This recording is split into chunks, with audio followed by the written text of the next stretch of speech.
नमस्कार साथियों, स्वागत है आप सभी का आपके अपने YouTube चैनल टीएस एकेडमी में। मैं डॉक्टर सुदेश कांतेजा आपके लिए लेकर चल रही हूँ टीजीटी पीजीटी हिंदी का संपूर्ण क्रैश कोर्स, वो भी निःशुल्क। अगर आप चैनल पर नए हैं तो चैनल को सब्सक्राइब कीजिए। आपने चैनल सब्सक्राइब कर रखा है, आपको वीडियोज अच्छी लग रही है तो जितना हो, जो भी आपके पास पब्लिकली प्लेटफॉर्म हो, ज्यादा से ज्यादा शेयर कीजिएगा। अगर आप चैनल पर या आप पहली बार वीडियो देख रहे हैं तो एक सूचना हम बता दें आपको कि जो पूरा डीएस एकेडमी का जो ऑफिशियल पेज है वहां पे प्लेलिस्ट है।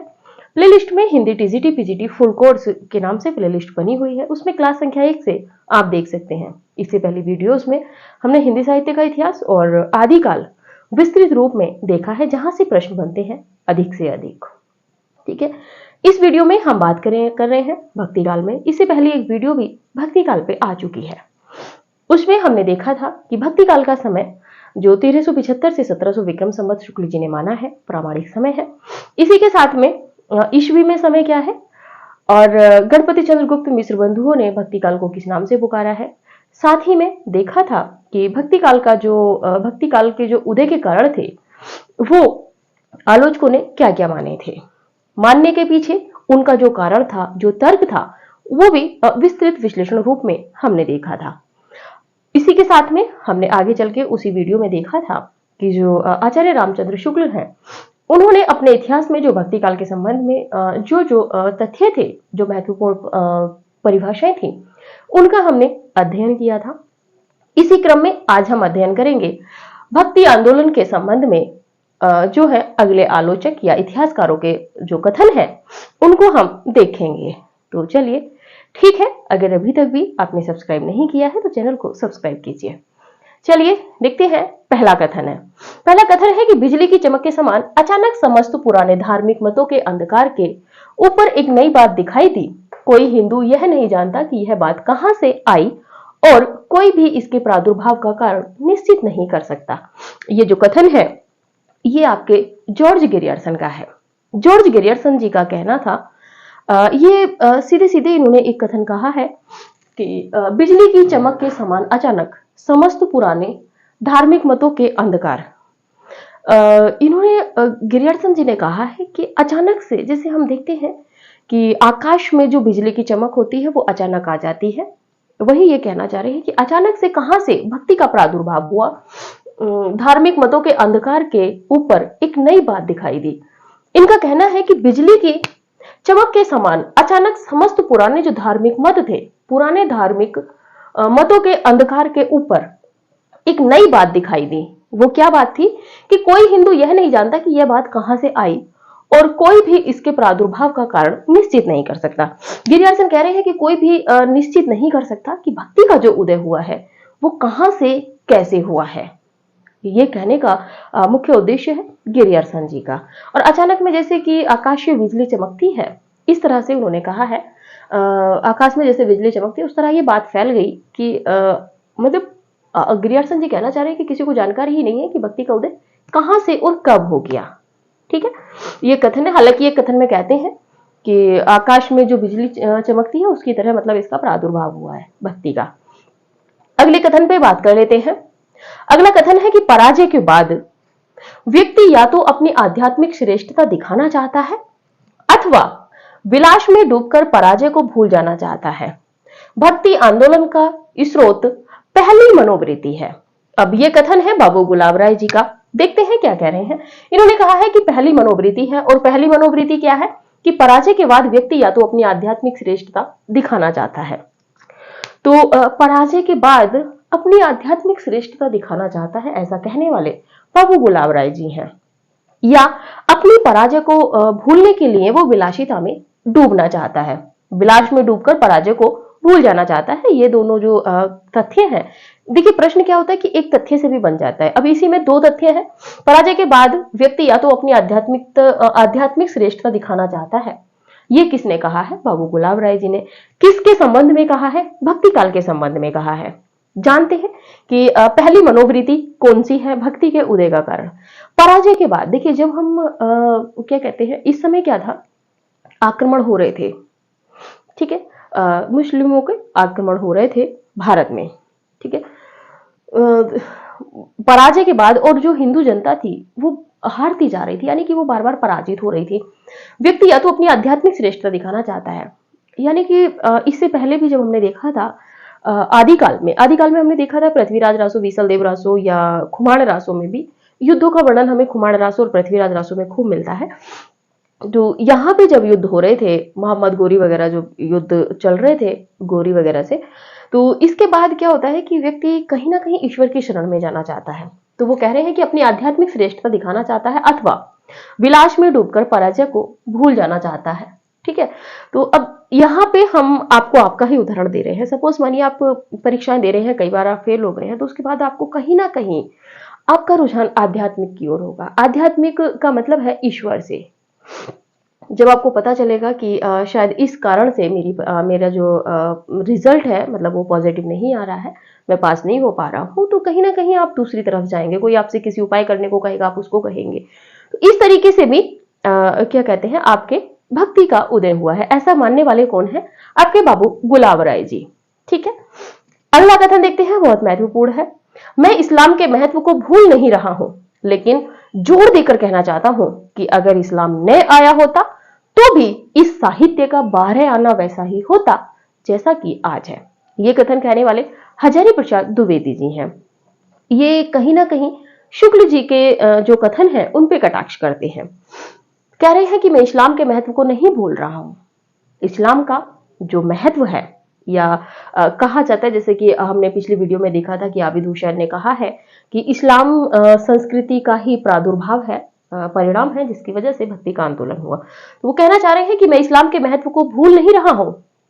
ऐसा नहीं है कि जो इस्लाम का अपना महत्व है, अपनी संस्कृति है, या इस्लाम का जो कारण था जिसकी वजह से भक्ति का उदय हुआ, मैं उसको नहीं भूल रहा हूं, लेकिन जोर देकर कहना चाहता हूं कि अगर इस्लाम न आया होता, अगर भारत में इस्लाम नहीं भी आया होता, तो भी जो साहित्य है जो आज है वो वैसा ही होता, जैसा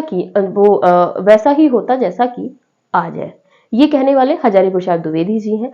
असिस्टेंट प्रोफेसर 2016 वाले में भी ये प्रश्न बना है, और उससे पहले नेट और बाकी जो टीजीटी पीजीटी में भी कई बार प्रश्न बना है, इसीलिए ये वाली परिभाषा बहुत महत्वपूर्ण है। ये तो आपको कंठस्थी होनी चाहिए। चलिए आगे बात कर लेते हैं अगले कथन की। भक्ति भावना पराजित मनोवृत्ति की उपज नहीं है और न ही इस्लाम के बलात् प्रचार के परिणाम स्वरूप उत्पन्न हुई, तथा किसी भी भक्त कवि के काव्य में निराश का पुष्ट नहीं है। ये भी कहने वाले हजारी प्रसाद द्विवेदी जी हैं। देखिए इसमें द्विवेदी जी क्या कहना चाह रहे हैं कि भक्ति भावना पराजित मनोवृत्ति की उपज नहीं है। यहाँ पे फिर से वो बाकी के जो शुक्ल जी हैं या और आलोचक हैं उनके मत का कटाक्ष करते हैं। क्या कि भक्ति भावना पराजित मनोवृत्ति की उपज नहीं है, यानी कि वो जो हार रहे थे उसकी कोई ऐसी उपज नहीं है। ये किसने कहा है? हजारी प्रसाद द्विवेदी जी ने। देखिए सीधा सीधा भी कथन से प्रश्न बन जाएगा कि भक्ति भावना पराजित मनोवृत्ति की उपज नहीं है, ये किसने कहा है? तो ये आपके एचपीडी यानी कि हजारी प्रसाद द्विवेदी जी आ जाएंगे। और यहीं पे क्या कहते हैं, ये वाला अगर कथन आ जाता है, पराजय के बाद व्यक्ति या तो अपनी आध्यात्मिक श्रेष्ठता दिखाना चाहता है, ये कथन अगर इस तरीके से आ जाता है तो बाबू गुलाब राय जी का है। चलिए इसी कथन में बात करते हैं। और ना ही इस्लाम के बलात् प्रचार के परिणाम स्वरूप उत्पन्न हुई है।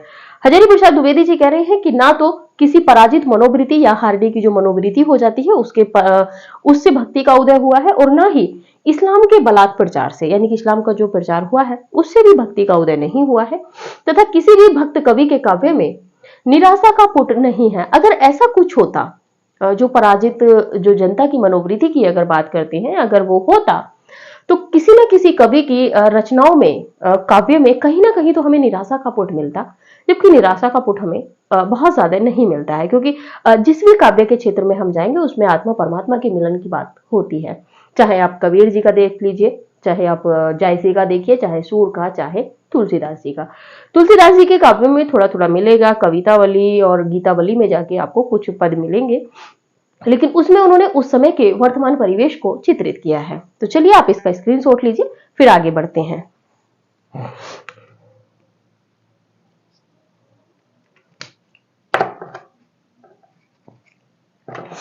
चलिए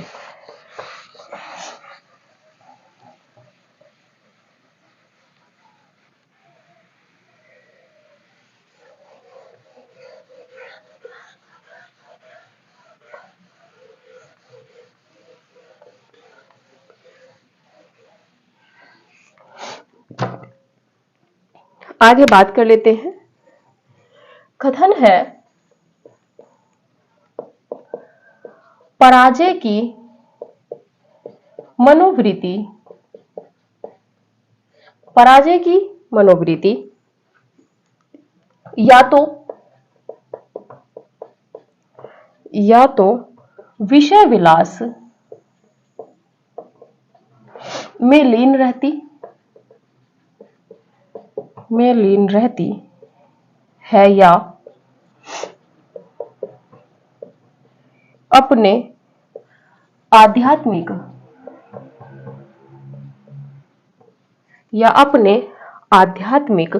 श्रेष्ठता के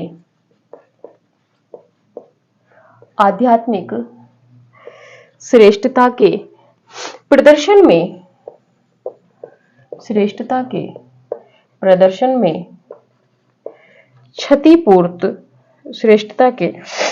में क्षतिपूर्ति ढूंढने की प्रेरणा देती है।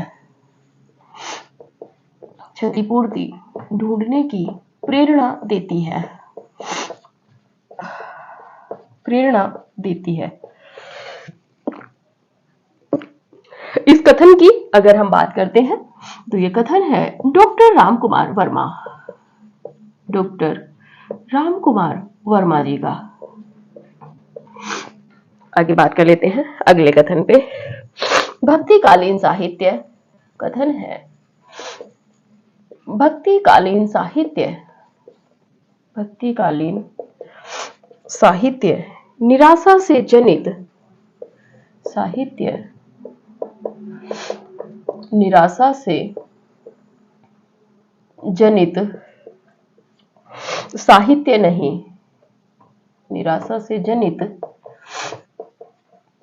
साहित्य नहीं है, अपितु यह तो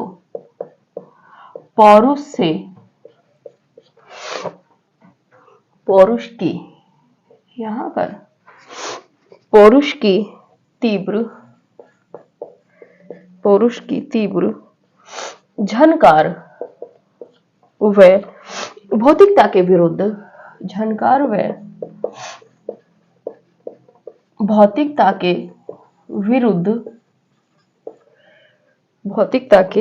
विरुद्ध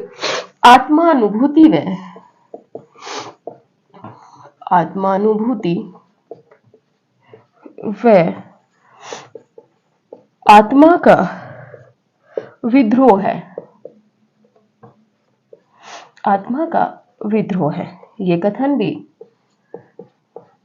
ये कथन है डॉक्टर रामविलास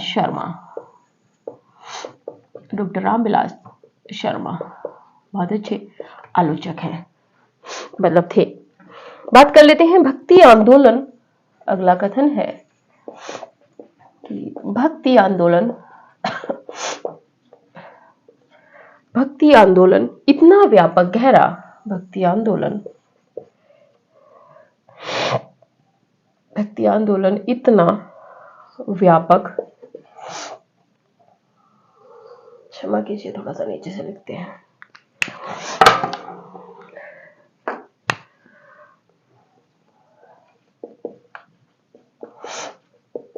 भक्ति आंदोलन इतना व्यापक गहरा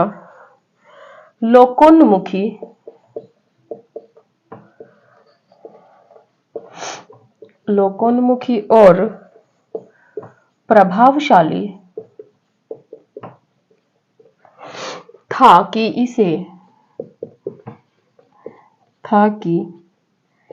इसे देखकर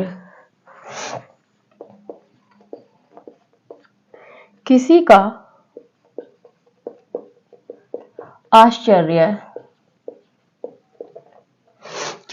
आश्चर्यचकित हो जाना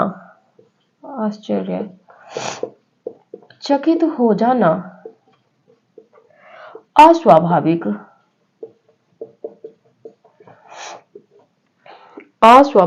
नहीं है। यह पहला भारतीय नवजागरण यह पहला भारतीय नवजागरण था जो कश्मीर से कन्याकुमारी और गुजरात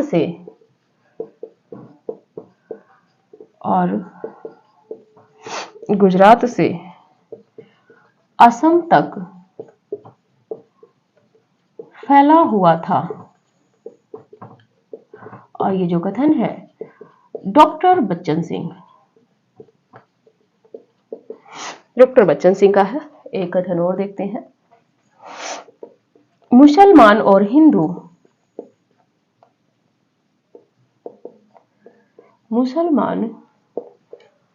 हिंदू एक साथ मिलजुल कर रहने का प्रयत्न कर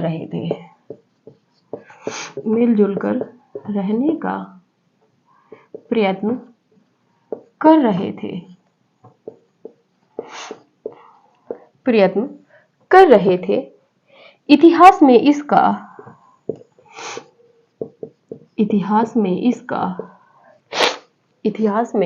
इसका साक्ष्य हो या न हो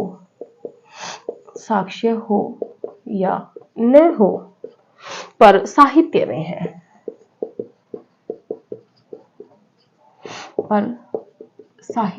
है। और ये भी जो कथन है ये भी आपके डॉक्टर बच्चन सिंह का कथन है। चलिए बात करते हैं कथन की। पहला कथन है। कथन में क्या है कि पराजय की मनोवृत्ति या तो विषय विलास में लीन रहती है या अपने आध्यात्मिक श्रेष्ठता के प्रदर्शन में क्षतिपूर्ति ढूंढने की प्रेरणा देती है। और यह कथन है डॉक्टर रामकुमार वर्मा जी का। डॉक्टर रामकुमार वर्मा जी कहते हैं कि पराजय की जो मनोवृत्ति या तो विषय विलास में लीन रहती है।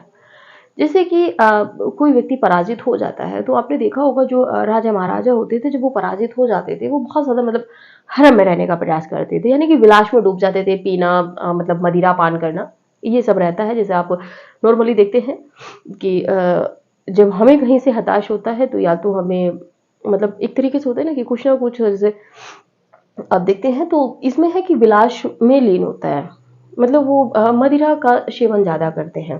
जैसे आप देखते हैं कि अगर किसी मतलब कोई प्रेमी होता है, उसकी प्रेमिका का विवाह किसी दूसरे से हो जाता है तो जो उसका प्रेमी होता है प्रेमिका का, वो बहुत ज्यादा पीनी शुरू कर देता है, शराब पीनी शुरू कर देता है। तो इस तरीके से यहाँ पे भी था। आप तथ्यों को जोड़ के चलिए कि पराजय की मनोवृत्ति या तो विषय विलास में लीन रहती है या अपने आध्यात्मिक श्रेष्ठता के प्रदर्शन में क्षतिपूर्ति ढूंढने की प्रेरणा देती है।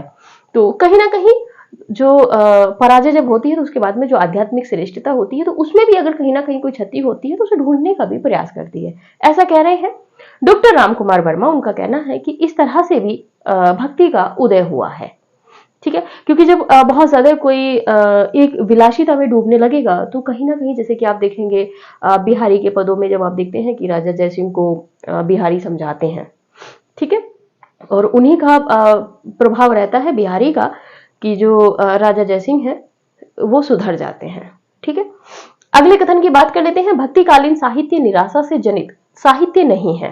भक्तिकालीन जो साहित्य है वो निराशा से जनित साहित्य नहीं है, जैसा कि अभी तक आलोचक कह रहे थे।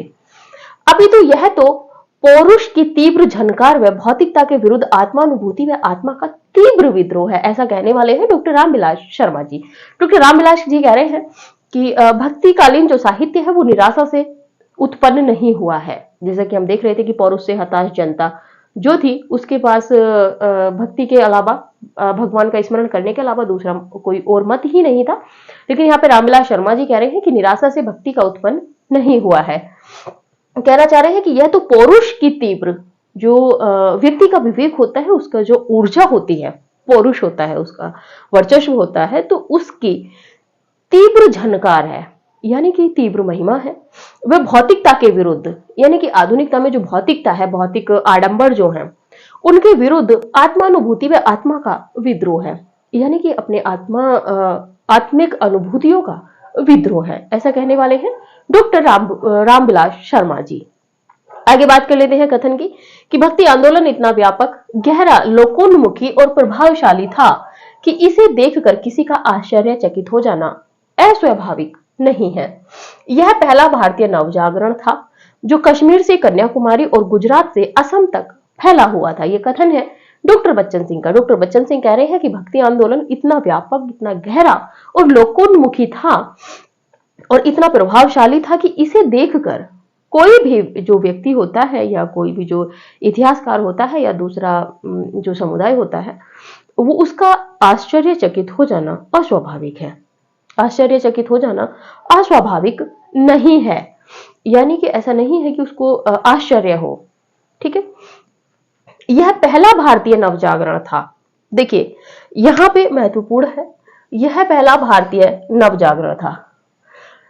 यह कथन किसने कहा है, किसके विषय में कहा है, तो डॉक्टर बच्चन सिंह ने क्या कहते हैं, भारतीय नवजागरण जो इस तथ्य को कहा है, ये भक्ति आंदोलन के संबंध में कहा है, जो कश्मीर से कन्याकुमारी और गुजरात से असम तक फैला था। ये जो भक्ति आंदोलन था, ये कहां से कहां तक फैला था, तो कश्मीर से कन्याकुमारी ऊपर से नीचे और गुजरात से असम तक, पश्चिम से पूर्व। ठीक है, ये किसका कथन है, डॉक्टर बच्चन सिंह का। अगला कथन है डॉक्टर बच्चन सिंह का ही है। बात करते हैं कि मुसलमान और हिंदू एक साथ मिलजुल कर रहने का प्रयत्न कर रहे थे, यानी कि जो भक्ति काल है उसमें जो जनता थी, हिंदू और मुस्लिम जो थे, वो एक साथ रहने का प्रयास कर रहे थे। इतिहास में इसका साक्ष्य हो या ना हो, पर साहित्य में है, ऐसा कहने वाले भी डॉक्टर बच्चन सिंह है। डॉक्टर बच्चन सिंह का मानना है कि हिंदू मुस्लिम एक साथ रहने का प्रयास कर रहे थे। अगर इसका साक्ष्य जो इतिहास की हमारी किताबें होती हैं या जो हमारा इतिहास होते हैं उसमें मिले या ना मिले, जैसे आप मध्यकालीन इतिहास को आप पढ़ेंगे तो उसमें मिले इनके साक्ष्य या ना मिले, लेकिन हिंदी साहित्य का जो इतिहास है भक्ति काल का, उसमें इनके साक्ष्य जरूर मिलते हैं। यह कथन डॉक्टर बच्चन सिंह का है। आप स्क्रीनशॉट लीजिए, फिर आगे बढ़ते हैं।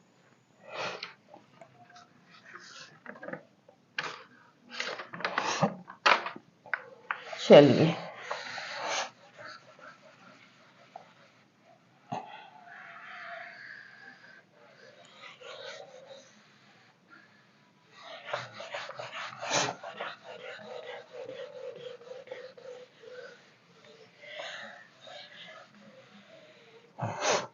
बात कर लेते हैं भक्ति का उद्भव।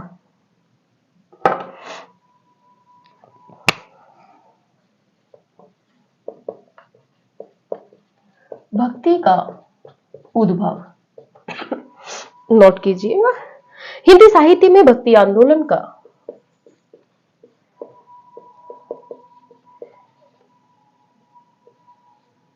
हिंदी साहित्य में भक्ति आंदोलन का प्रारंभ दक्षिण भारत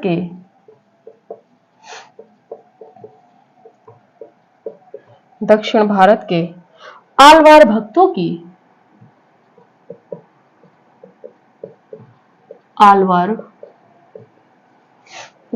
की परंपरा से हुआ। भक्तों की परंपरा से हुआ। इन आलवार भक्तों की संख्या 12 मानी जाती है। इन आलवार भक्तों की संख्या 12 मानी जाती है। 12 मानी जाती है। आलवार भक्त तमिल भाषा में आलवार भक्त तमिल भाषा में वैष्णव भक्तों को कहा जाता है। वैष्णव भक्तों को कहा जाता है। आगे बात कर लेते हैं। तमिल प्रांत में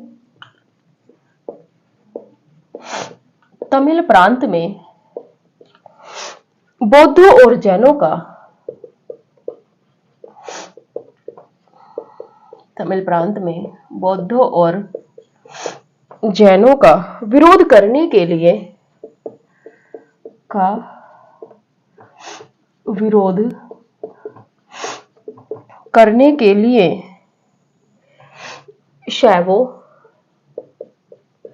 यानी कि इनको कहा गया है नायनारों नायनारों और नायनारों और वैष्णवों वैष्णवों यानी कि आलवारों ने मिलकर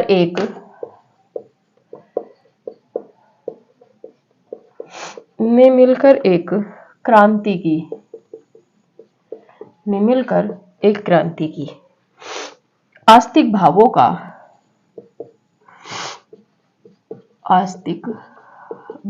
का प्रचार करके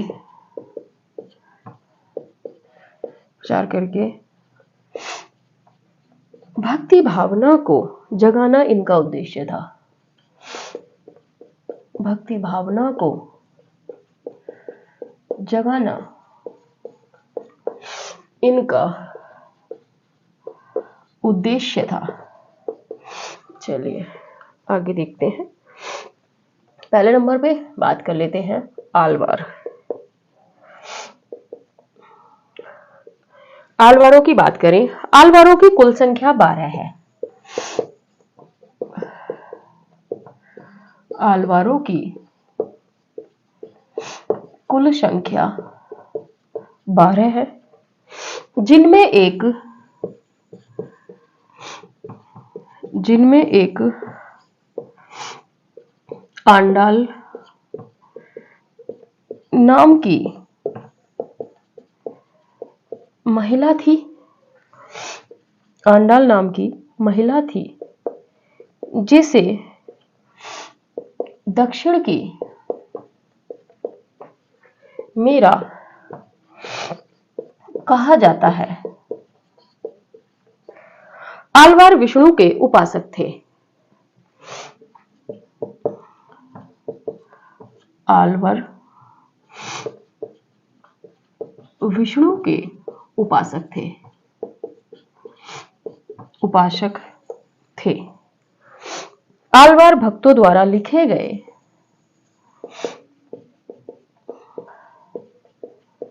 आलवार भक्तों द्वारा लिखे गए 4000 पदों का संकलन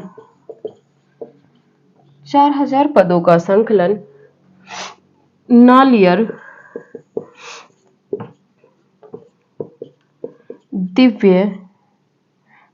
दिव्य प्रबंधम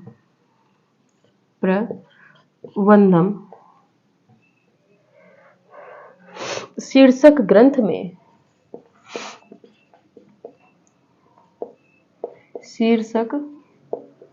में रंगनाथ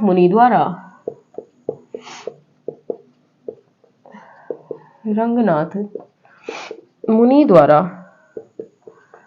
4 भागों में संकलित किया गया है। 4 भागों में संकलित किया गया है।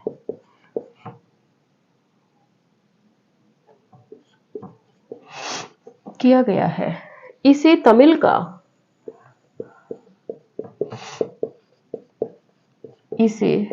तमिल का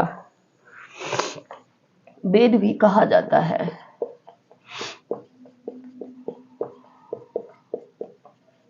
वेद भी कहा जाता है। 12 आलवार संत।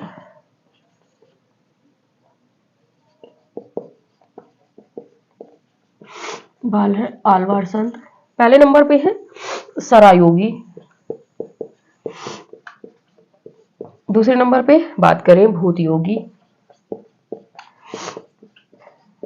तीसरे नंबर पे बात करें महद योगी या इन्हीं का नाम है भ्रांत योगी। अगले नंबर पे बात करें भक्तिसार।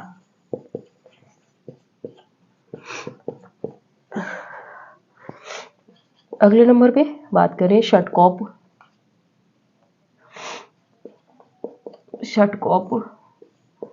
फिर बात करें मधुर कवि। मधुर कवि के बाद में बात करते हैं कुलशेखर।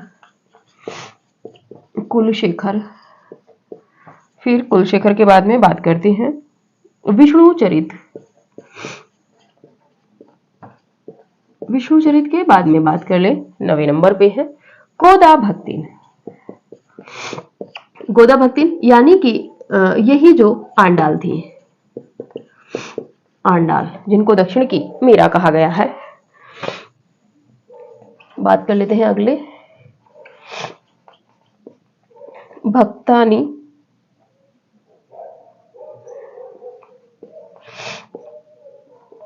भक्तांधी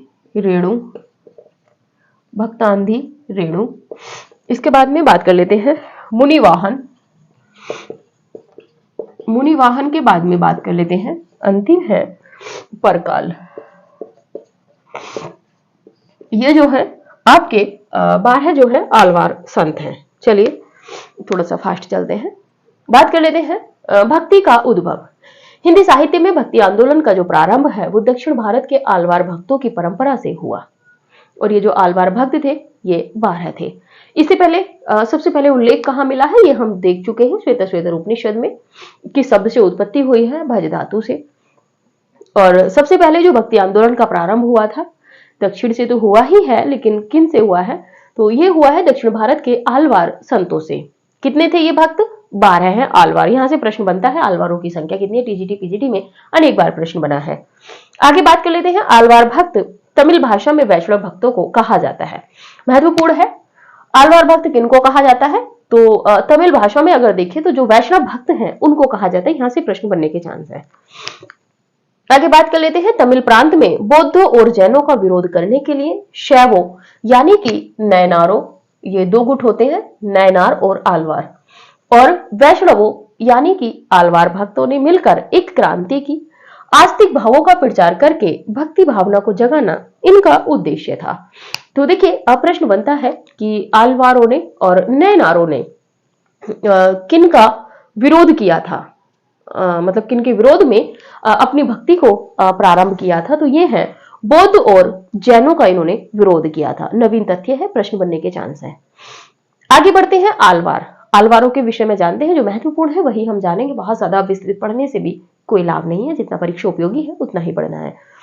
आलवारों की बात कर ले तो आलवारों की कुल संख्या 12 है, जिनमें एक आंडाल नाम की महिला थी। आंडाल कहें या गोदा कहें, ये दोनों नाम एक ही महिला के हैं और ये महिला थी जिसे दक्षिण की मीरा कहा जाता है। आलवार को जो आंडाल है, क्षमा कीजिएगा, आलवारों में जो आंडाल है उनको दक्षिण की मीरा कहा जाता है। आलवार विष्णु के उपासक थे। महत्वपूर्ण है आलवार किसके उपासक थे? विष्णु के उपासक थे। बात करते हैं आलवार भक्तों द्वारा लिखे गए जो पद थे उनके, तो उनमें 4000 पदों का संकलन किसने किया था?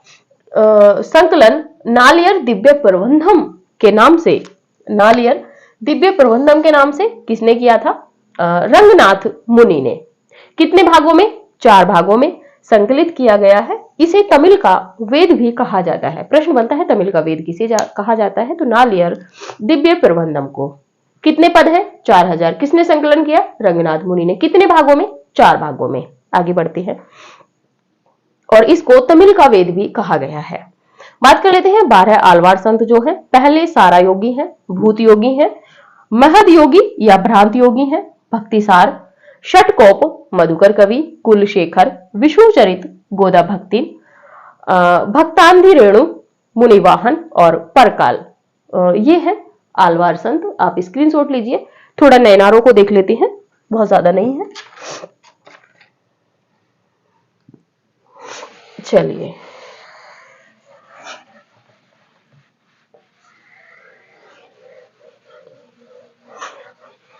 नयनारों के बाद में कल से भक्ति काल को पूर्ण रूप से पढ़ेंगे। भक्ति को कितने भागों में डिवाइड किया गया है भक्ति काल को, फिर पहले किन को पढ़ेंगे, ये सब हम देखेंगे। चलिए बात कर लेते हैं नयनार भक्त।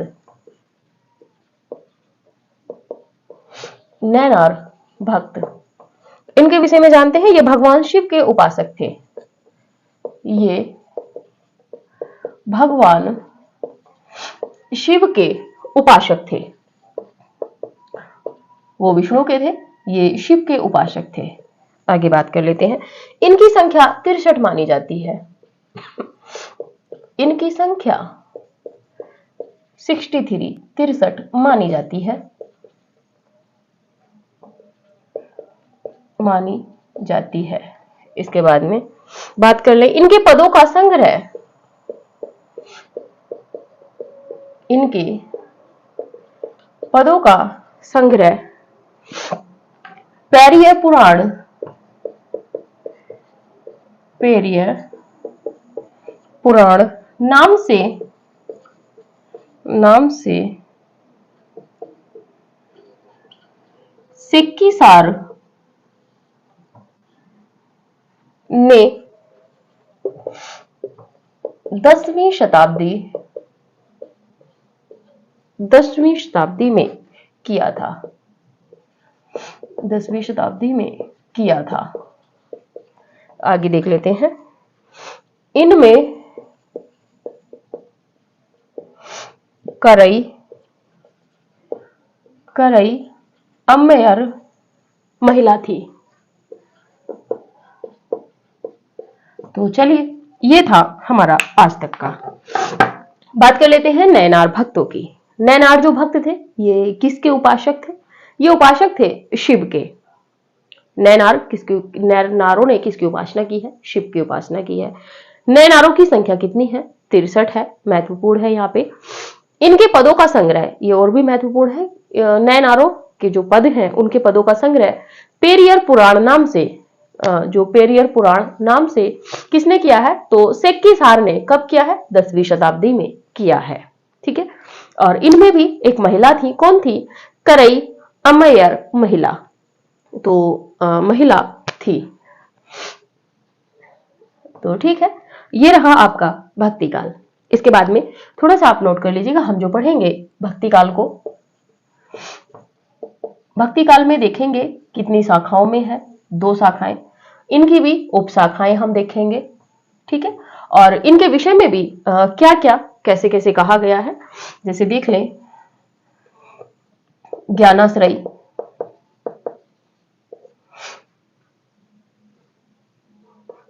निर्गुण और सगुण। निर्गुण में देखेंगे ज्ञानाश्रयी और प्रेमाश्रयी। इसी के साथ में राम काव्य यानी कि रामाश्रयी काव्य और कृष्णाश्रयी और कृष्ण काव्य, कुछ भी कह सकते हैं, वो तो जब विस्तृत पढ़ेंगे। इसमें देखेंगे मुख्य कबीर, इसमें देखेंगे जायसी, इसमें देखेंगे तुलसी, रामानंद, और इसमें देखेंगे सूरदास और बाकी जो है अष्टछाप के जो कवि हैं और भी देखेंगे। निर्गुण वो कवि कहे जाएंगे जिन्होंने निराकार परब्रह्म को बिना आकृति के माना है, और सगुण जिन्होंने एक मूर्ति के रूप में आराधना की है। तो इन सब पे बहुत विस्तृत चर्चा करेंगे अगली वीडियो में। आज की जो वीडियो थी वो यहीं तक थी हमारी। ठीक है। अगर अभी भी आपने चैनल सब्सक्राइब नहीं किया है तो चैनल को सब्सक्राइब कर लीजिए, लाइक कीजिए, कमेंट कीजिए। आप लाइक करते हो तो हमें लगता है कि आपने अटेंडेंस लगा दी है। और जितना हो ज्यादा से ज्यादा वीडियो को शेयर कीजिएगा। और देखिए थोड़ा सा ये भी ध्यान रखिएगा, जैसे जैसे क्लासेस चल रही हैं अब वैसे वैसे साथ के साथ चलिए, वरना आप 4 क्लास से 5 क्लास या प्रतिदिन 2 क्लास हो रही हैं। अगर आप शाम की क्लास की में कमेंट आप 4 दिन बाद करेंगे तो फिर उसका निदान हम नहीं कर पाएंगे, क्योंकि बहुत ज्यादा वीडियो आगे चली जाती हैं। फिर हो सकता है किसी जो नवीन कोई कैंडिडेट जुड़ेगा तो उसको समझ में नहीं आएगा कि हम कहाँ की बात कर रहे हैं। पता चला हम क्या कहते हैं कृष्ण भक्ति काव्य धारा पढ़ा रहे हैं और आप हमसे बात कर रहे हो भक्ति आंदोलन के समय की, तो उसमें फिर थोड़ा सा समझाना अनुचित लगता है। इसीलिए आप साथ के साथ चलिए तो ज्यादा अच्छा रहेगा। अगर आप नए बने हुए हो तो प्लेलिस्ट में जाके आप अच्छे से अपने तथ्यों का एक जगह संकलन कीजिए, जो आपके लिए परीक्षा उपयोगी दृष्टि से बहुत महत्वपूर्ण रहेगा। तो ठीक है, आज की क्लास यहीं तक थी। नमस्कार।